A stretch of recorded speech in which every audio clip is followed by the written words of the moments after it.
When people come to the center, it says in our vows we should encourage them towards refuge.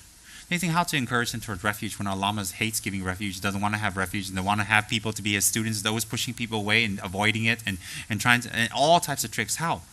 You see, pushing them towards your lama to take a refuge ceremony doesn't mean they took refuge. If they're not going to like your lama, even if they take in highest initiation from your lama, they're going to split and run away because they don't have a Buddhist conscious background. They don't have that. So to push them toward refuge isn't really just push them towards your lama and shove them there and say, oh, did you get your refuge name and show the refuge card? A lot of people in this city I've noticed who have taken refuge or lamas, they are far from refuge and far from have taken refuge. But I dare not say that because I don't like getting tomatoes and vegetables thrown at me. So I keep quiet, and it's not the right time to tell them. And some of them, even if you tell them, it's better to let them keep their fantasies at this time than to break their bubble. You have to check the individual. Many people in this city who think they've taken refuge, they act contradictory to all their refuge vows. Contradictory. So therefore, encouraging people toward refuge starts with yourself and the way you act and the way you hold yourself. Very important. Second thing is to teach them about cause and effect, the qualities of a Buddha. To explain to them about Lama Tsongkhapa's qualities. To talk about those basic things and tell them most important about cause and effect and where the mind comes from, previous lives, and to give them a logical analysis of, as I've spoken to you all many times about that. And to not get tired of speaking and to speak again. And if we have an opportunity to go to a place that we can speak more, go there. Why? You don't have to be a religious fanatic. You don't have to be a born-again Buddhist. You don't have to be a Buddhist Jehovah. Hang out at your office and make sure everybody holds hands and prays to the Buddha before you start work. If they don't, you won't do business with them. There are people, fanatics like that. We don't have to do that, but trying again and again with compassion doesn't mean you have to force. Oh, I can't eat with you because you're not Buddhist. Ridiculous. Why not? What's the difference with your food and my food?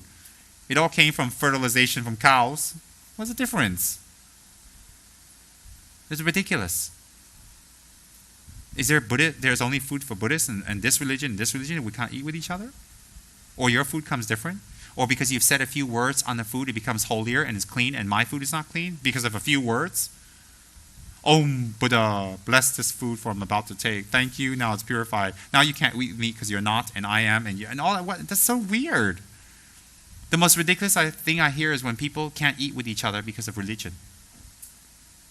The most ridiculous thing.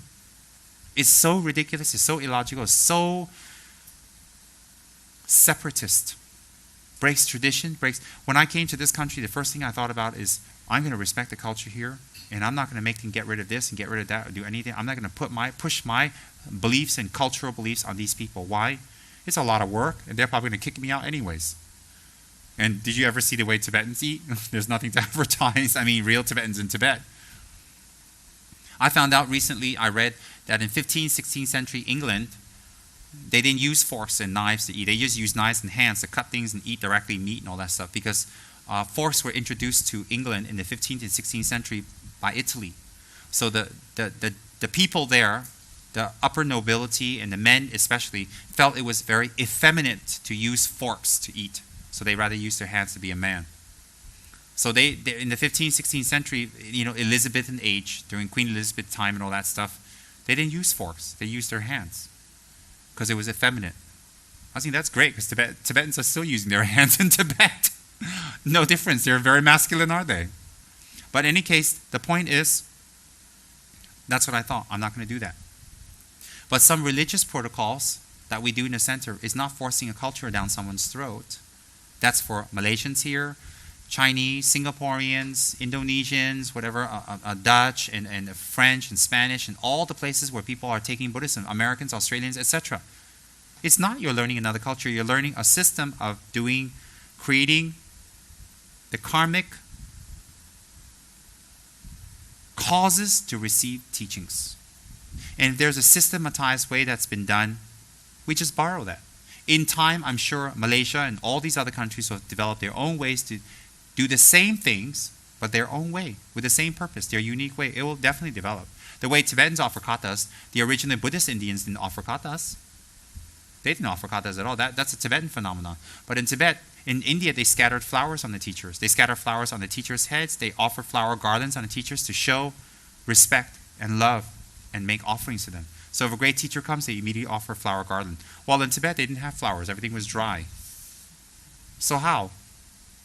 They couldn't fly it in, They didn't have airplanes that time. So in replacement of flower garlands, it's katas. Pure white katas that come from something that grows. So in Malaysia, now we have flowers again. Maybe, no, don't throw flowers at your teacher. Your teacher's not attached, but he doesn't want his hair messed up.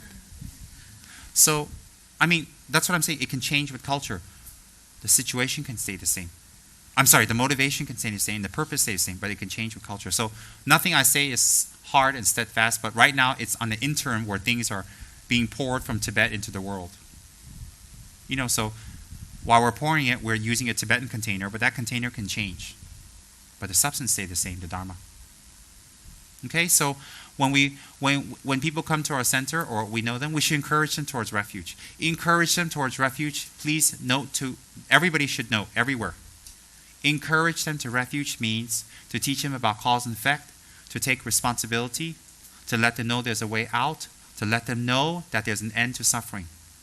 After that, you teach them about the 12 refuge vows and ask them to hold it. Because those 12 refuge vows are ethical vows, ethics. They're wonderful. They're human, to make you a good human being. Help them to hold it. And then when they've held it for a while, encourage them toward actually taking the vows. Why? If they're already holding it and they're good at it, why not take the vows and benefit from the good merits they collect from holding the vows? Very simple.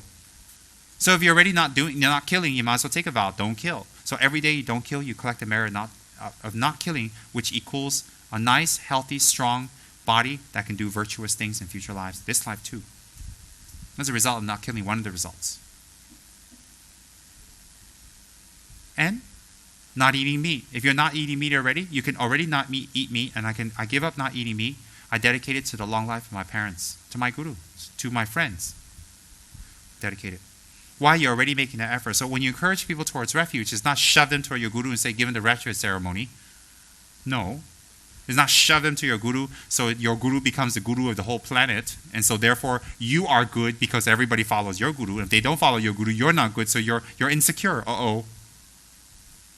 Whatever they say about your guru, you be sure about your guru at the end. Whatever they want to say, say. They've said many other things about you. Who cares? You got to be confident about your guru.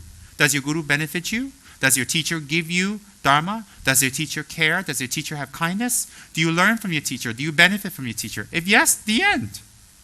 The end. You don't have to be concerned about anything else. Very simple. Anybody want to say anything else? Who cares? Who knows? It never ends anyway. And then we encourage them toward refuge. And if they come to your centers, if they're not involved with other centers, they're not involved with anything, the fact that they come into the center, you should encourage them to join. You should encourage them to come with compassion, with clarity. Meaning, you know that our center or any center in the world can benefit people. You don't shove the membership form in their face and say, sign up now and write the check. No, you don't do that. Encourage them means show them the benefits of joining a center or being with a center and being with a spiritual community. Being with people that can support them. The reason we join a center is we have support for our spiritual endeavors. Because when we leave the center, we're on our own. We're surrounded by friends that tell us we're insane, we're crazy. What are you doing? Why are you praying? Why are you setting up that altar? Why are these gods naked? There's no karma, there's only this life. Enjoy yourself. Why waste yourself? We're going to be surrounded with all types of materialistic, crazy, and fun-filled friends who's going to tell us everything we're doing is wrong. But when we come back to the center, we say, no. Everybody tells us, no, that's materialistic. That's not good. This is not good. You should do this. So you have this encouragement. You have worldly sangha where you go outside. They encourage you to drink, to have fun, to look good, to slim down, and to have bubbly. You have all these wonderful worldly sangha encouraging you. So why can't you have dharma sangha? Why not? We have so many people encouraging us to do everything. Go skiing, go ice skating. We have so many people encouraging us, really, to wear clothes, to get big cars, to make money, to look good, to fix our hair, to wear tight orange shirts. We have so many friends that encourage us. So why is it We can have friends that encourage us to do that, but we can't have Dharma friends that encourage us to do Dharma. So why do we join the Dharma Center? It's a support group. And when we join and we pay the fees for the Dharma Center, for most Dharma centers in the world, you help the Dharma Center to survive. You help. Remember, Dharma centers mostly are not supported by a big church or big organization. Well, ours isn't, that's for sure. And that funds everything, and they build everything up, and by donation they pay it back. Everything is begging. Everything. So support your Dharma Center. Help. Why be greedy, or why be difficult? Where is it going to pay for the premises so it can help? Very simple. Sign up, join up. Not a 1-year member, a life member. Encourage people. You say, hey, I'm a life member, you know. Your friends say you're crazy, I'm crazy lah. Whatever. Why? Because you come to the center, the people in the center tell you your friends are crazy. When you go outside, the people tell your center friends are crazy. Anyway, everybody's crazy. It's all right. Who cares? Everywhere you go, somebody's crazy. Somebody's insane. We're used to it. Insane. You should encourage people to join up with the Dharma Center and support. Moral support. It supports the committee. It supports yourself. It supports something good. Nothing wrong. That's for every Dharma Center in the world. Luckily, our Dharma Center doesn't survive on membership support because we have kind people to help. But there are many Dharma Centers out there who do. And for their sake, I'm saying that. We should encourage them towards refuge, real refuge. Not push them and shove them toward initiations. Refuge. Real refuge. We should encourage them by our practice, by our speech, and by our knowledge. We should encourage them to direct them to at least what books to read, what CDs to listen to, resources, websites. We should encourage them toward that. And we should encourage them to learn about refuge, to take refuge. Should learn. So therefore, when they wish to take formal refuge from the teacher, then you explain to them how. It is said in the 50 verses of Guru Devotion that the more you offer your Lama to be when you first meet, the more you offer is how much you will get back during your relationship with him in terms of Dharma. Because you create the karmic affinity to receive so much back by your generosity. That can be taken wrong. More or less can be symbolic. So don't take that wrong. I've explained that in the past, so I don't need to go into details about that. That we all understand in this room very clearly. So you should encourage people, at least to offer something related to the body, speech, and mind. Or, on an even more practical basis, towards something that the Lama is working on that helps benefiting people. For example, Gandhin projects. They can offer something. And to teach them the culture of making offerings, to help cut their miserliness and stinginess. Also, all with good motivation. But if we offer a body, speech, and mind to the Lama, the body of a Buddha represents purification of their body, attaining their Buddha body. Speech is a Dharma text. You can offer 10, 20, 30, 1, half, whatever to the Lama. Lama use it for someone else to benefit. In order to symbolize you receiving the Dharma from the Lama as much as you can. And to realize the Dharma. You offer the mind of the Buddha to represent, may you achieve Buddhahood by engaging a relationship with this Lama, a spiritual relationship. So you offer the bodies, but you can offer 10 bodies, 10 speech, 10 minds. Don't offer your body, a Buddha body. Some of you don't offer. Can you see Liho putting herself on a tray? I offer myself to you. Has an interesting body. And think, flowers, incense, all these traditional beautiful things. I mean, we can even get out of tradition. We can offer things what Lama needs. In my case, I don't really need anything. But there are Lamas out there in Dharma centers who need help, who need food sustenance, who need maybe clothes, who need transport. So we should offer the Lama what they need also to be practical, not always be only symbolic with statues and stuff like that. So we check where we are and what we offer. The reason for offering is to make an affinity with our Dharma teacher to receive the Dharma. I mean, look, if we're going to get married, we'll offer our girlfriends a diamond ring. It's universal to offer something, to get something. Universal. It's a gift to show our sincerity. How much or how little, I have no comments on. That's up to you. And when I say a lot, that is also subjective. There's no comments on that. I can't set up hard and fast rules, how much and how often or whatever you need to offer. And then when they make offerings to the Lama, teach them. They make 3 prostrations. And the prostrations is submission to the Lama, which actually means submission to themselves. That I will submit my worldly characteristics for Dharma characteristics. I prostrate to the Dharma. So they make 3 prostrations. And they offer a kata. What's the kata? The kata is this tradition's symbology of sincerity. And the kata is offered back to the disciple or student, or kept and offered up to the 3 jewels for them, to show that the Lama has accepted their request, or to give a blessing back. Blessings are non-tangible. So we will make that kind of offering, and then we will dress correctly, we will be clean, and with respect, without twisting our arms around, without sitting in weird positions, we will respectfully receive the vows from our Lama. How respectful we are to receive the vows from our Lama, how respectful we are, is how convicted we are to hold the vows. If we're flippant and we're careless about taking the vows, it shows our non-understanding of the importance of taking these vows. If we're very respectful toward taking those vows as best as we can. For some people, respect can be getting on one knee and with their hands folded. Another person who's not able to do that can be on the chair. Respect is from the heart. And so therefore, showing respect in taking the vows is manifold. One is to the preceptor who gives you the vows, who gives you the path to enlightenment. Second is to show your conviction. Third is to show the importance of that. And if we have taken vows before, have we? Have we taken vows? Taking refuge vows is realizing the suffering of the 3 realms and having fear of the 3 realms and knowing that Buddha will give us refuge. It's not because the Lama is charismatic, or there's a group herding you in, or they're just saying there's a ceremony, let's go, let's go, let's go, let's go, or let's just make affinity. That's not refuge. That's not equated to taking refuge. And the person you take refuge with is not necessarily your root Lama.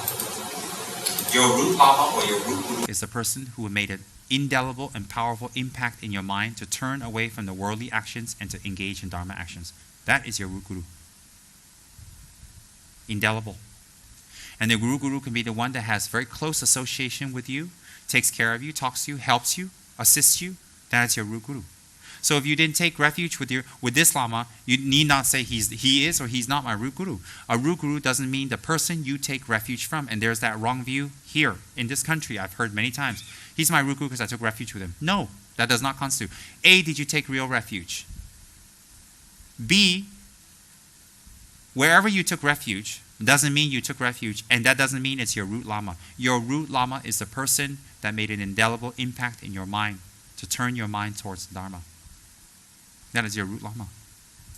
So that makes a very big difference. I have scriptural sources to back that up. That is your root Lama. Not his status, not if he's famous, not if your Lama has a great publicist and he advertises him very well and his books are on the shelves and he's all over the place and he's well known, he's on the media and therefore he's famous and therefore he must be a qualified guru. No, maybe he just has a good publicist, a good promoter. And then if someone has a high status and high name, and therefore they're a qualified teacher for you, they may be qualified, they may not be, but they might not even be for you, even if they are qualified. It depends on what you need, and the personality you have, and the type of guru that will suit you. That's an individual decision. That's something that you have to examine into your heart. No one can tell you. You should not pick a guru on basis of appearance, on the basis of status, on the basis of wealth, on the basis of he has a center or a temple, or he has a long lineage, or he's a reincarnation or not. One should not base one's teacher on any of those of the above. One should base it that, does the teacher have compassion? Does the teacher teach you Dharma? Does the teacher change your mind and help you towards Dharma practice with his teachings? Does he do that? That's what you need to check. Because there's a huge Dharma supermarket out there available. All types of lamas, all types of shapes, all types of colors, all types of hats and robes, and all types of backgrounds. You want a short lama with a big lineage? You got one. You want a tall lama with a medium lineage? You got one. You got all types out there. You want a lama with a yellow hat, a red hat, or a black hat, whatever you want. You want a lama that's famous so you can run around and be in the limelight and get pictures taken with him? Or you want a lama that's not very well known? Who cares? Doesn't make one difference. As long as this lama touches your heart, opens your mind, and makes an indelible impact in your mind to turn your mind towards doing virtuous work. That is your root lama. That is your real root lama. So, people run around, oh, that's my root guru because I took refuge. Ridiculous. No. And can we take refuge again? Of course we can take refuge again. Of course we can. But if you've taken refuge the first time and it's real refuge, it's not necessary, is it? If you're going to drink 1 cup of coffee, what are you going to do with 2 cups? Very simple. If you're going to drink 2 cups of coffee and you're greedy, so you grab 2 cups to fill 2 just in case it runs out, that's different. But 1 cup of coffee, 1 cup is enough. Taking refuge is not a game. And once you take refuge, you can't turn against your lama. You can't say nasty and ugly things about your lama. It's presumed that you've used your wisdom to check them out. So if you say nasty things about your lama, say, I don't know, it reflects upon you. Why does it reflect upon you? Because everybody must see that your lama is evil and rotten. If everybody doesn't see that and you see that, it's your wrong perception. You look stupid. You look ridiculous. You look like you didn't check. You look like you were in a haste. You look like you were just in some kind of momentary fad or the thing of the moment. You look like that. And do you want to be that type of person? To take your spiritual practice so lightly? So flippantly? Definitely not. Because spiritual practice, we only have one chance. Cannot. So therefore, if we request, and after we request it, we receive the vows from our Lama, we should hold them. We should be conscientious about them. We should read up on the teachings on how we interact and treat our Lama. And talk. We should read up. For example, the 50 verses of Guru Devotion, relating to a spiritual teacher. There are many books out now that benefit us that talk about the relationship between the Lama. A Dangerous Friend. There are many books out. And we should go and instead of relying on hearsay from here and there, what we should do is we should actually go read up and study to be sure, because do we treasure this relationship? Is it important to us? Everything else that's important we read up on, we checked up on, we surfed the net for. Why not this? Why not this? But check your Lama before he becomes your Lama. Don't check afterwards. Do you check your car after you buy it? Do you check your husband after you marry him? Do you check your house carefully after you buy it? Then why would you check the Lama after you've taken refuge? Very simple. Very simple. And so therefore, and then we have specific teachings we like to do. The same thing. With proper offerings, subjective, how much? Subjective. And with great reverence and great respect, we fold our hands and make 3 prostrations, and we offer up a kata, and we request for the teachings. And whether the Lama gives you the teachings immediately, later, or never gives it to you, remember that your request is not wasted. Once you make a request up, you have created the karma to receive those teachings by hook or by crook or somehow when you are ready. So you don't sit there and say, well, I requested the teaching, I offered the kata, I gave him a bag of fruits, and I'm still not getting the teachings. I'm moving to another center. See you later. Ridiculous. Then you don't need a guru. You're looking for a guru to boss around. You're looking for a guru to order around. To boss around is be in control of. And if you're trying to do that with this guru, do I look that easy? Some people have tried. Do I look like a guru that you can control easily? That's right. I may look gentle and soft and very Avalokiteshvara-like. I may look like that, but deep down inside, I'm a Vajrapani. Any mind games? Don't bring it to me unless you want it torn apart. I have this special gift, seeing through mind games. And I'll tell you how I acquired that special talent to see through a mind game. Because for the last 20 years, I've met thousands of people who tried it on me. So I've trained myself up. And when people start talking, most of the time when they just start talking, I kind of get a feeling already. Their expressions, if it's a mind game, if it's real, it's an excuse, poor me look, I can pretty much tell. Lots of experience. Many. So, I don't know about other gurus, but this muru, you want to come get dharma? I'm going to be your best friend. If you transform yourself, I'm going to keep a special eye on you. And I'll feel indebted to you. And I'll feel very close to you. Anything else, I might not even know you if I'm walking down the street. And by the way, if any of you see me walking down the street, pretend you don't know me. Don't run up, "Hi, Rinpoche!" Oh, several times at the gym, I have people run up to me, "Rinpoche, I didn't know you come here too." And everybody's like, what? I had people at the gym come up to me and say, "I heard you're a Tibetan prince." I said, "No, dear, I'm not a Tibetan prince. I'm from Taiwan." "Oh, you're Chinese." "I'm from Taiwan." "You're Chinese, huh?" "I'm from Taiwan. See you later. I got to do my workout. Bye."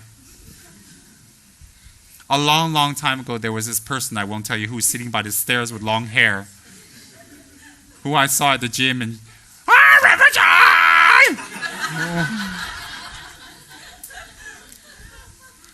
and I was thinking, I think I know her. I wish I didn't. And I was wearing all my nasty little provocative short pants that time with my big skinny legs sticking out. And I was like, oh no, I don't want to be caught with this here. I don't want to. But after a while, that person got the message because I started giving that person a cold shoulder. Nice to meet you too. Oh, mani padme, bye.